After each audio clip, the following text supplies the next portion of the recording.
Programme में खुशामदीद नाज़रीन। पाकिस्तान के अंदर क्या हो रहा है, वायलेंस होने का मतलब क्या है और इसके असरात कहाँ पर मुरतब हो सकते हैं। पढ़े लिखे शहरी होने की हैसियत से ये जानना बड़ा ज़रूरी है कि पाकिस्तान के अंदर के हालात किस रुख जा रहे हैं। हमारे पास ये ऑप्शन है कि हम इसे नज़र फेर लें और बात करें उन सॉफ्टवेयर इश्यूज़ की जो हमारे मन को भाते हैं, हमारे जहन को काबिल कबूल हैं और जिससे हम वीकेंड्स के ऊपर कम से कम 2 दिन अच्छे गुजार लेते हैं। लेकिन इससे ना तो हकीकत तब्दील होगी और ना ही जो पाकिस्तान के अंदर हालात बन रहे हैं और तमाम निज़ाम को लपेट में ले रहे हैं वो गायब हो जाएंगे। नतीजा क्या है?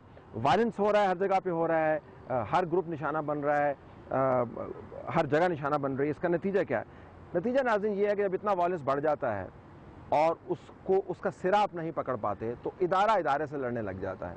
हर कोई दूसरे के ऊपर जिम्मेदारी डालता है। हुकूमत वक्त से आप बात करें तो हुकूमत वक्त कहेगी कि ये तो वायलेंस क्रिएट करने वाले आर्मी और उनकी पॉलिसी थी।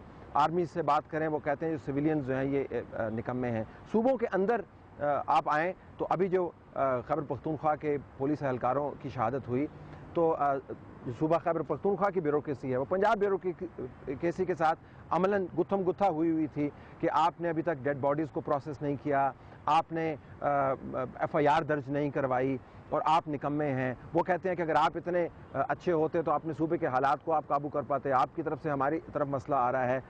सूबों के दरमियान मामला चल रहा है। सियासी जमातें एक दूसरे के ऊपर इल्ज़ाम तराशी कर रही हैं।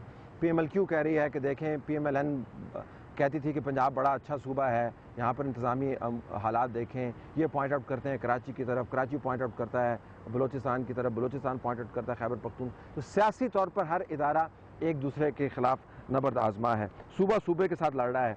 जब इदारे मामले को दुरुस्त करने के बजाय एक दूसरे के दस्तों गिरेबां हो जाएँ, जब सूबे वायलेंस की वजह से एक दूसरे के ख़िलाफ़ बातें करनी शुरू कर दें तो बेयकीनी और खौफ की कैफियत बढ़ जाती है।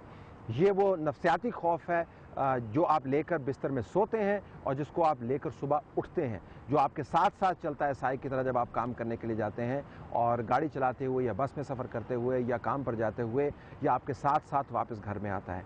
ये जो रिपब्लिक ऑफ फियर पाकिस्तान के अंदर डेवलप हो रहा है, ये इसका साइकोलॉजिकल इम्पैक्ट बड़ा बुरा है और इस साइकोलॉजिकल इम्पैक्ट के प्रैक्टिकल इम्पैक्ट भी है। मईशत के ऊपर इसका बड़ा बुरा असर हो रहा है। लाहौर के अंदर अगर ये वाक़यात शुरू हो गए तो कराची से जो बिज़नेस लाहौर आ रहा था वहाँ से मुंतकिल हो जाएगा। खैबर पख्तूनख्वा से बिज़नेस ऑलरेडी यहाँ पर मूव कर रहा है। अगर पाकिस्तान के इन एरियाज़ के अंदर ये हालात ख़राब हुए तो मईशत मज़ीद तबाह हो सकती है, इन्वेस्टमेंट नहीं आएगी।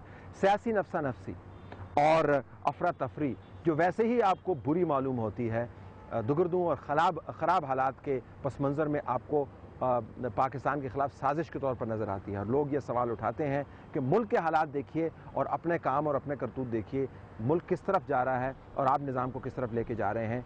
तो हुकूमत की वो कोताहियाँ और वो कमियाँ जो शायद आम हालात में आप उसको कबूल कर पाएँ, इन हालात के पस मंज़र में बहुत बड़े फेलियर की सूरत में सामने आती हैं। तो जो ओवरऑल मेकअप है मुल्क का, जो मंजरनामा है पाकिस्तान की सियासत का और पाकिस्तान के निज़ाम का, उसके बारे में कोई भली तस्वीर नहीं बनती और कौम के अंदर पशमुर्दगी, खौफ और हरास पैदा होता है उन वाक़यात की वजह से जिनको हम एड्रेस नहीं कर पाए। ब्रेक के बाद वापस आएंगे नाज़रीन तो इसकी इम्प्लिकेशंस के ऊपर भी हम बात करेंगे और हम आपको ये बताएंगे कि ये सब कुछ हो क्यों रहा है।